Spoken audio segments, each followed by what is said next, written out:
نبی کریم صلی اللہ علیہ وآلہ وسلم نے فرمایا،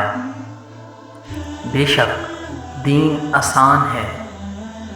اور جو شخص دین میں سختی اختیار کرے گا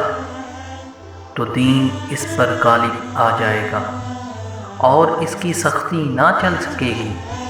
بس اس لیے اپنے عمل میں پختگی اختیار کرو اور جہاں تک ممکن ہو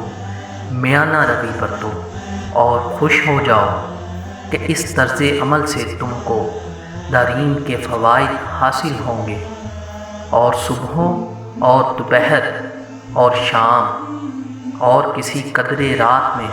عبادت سے مدد حاصل کرو۔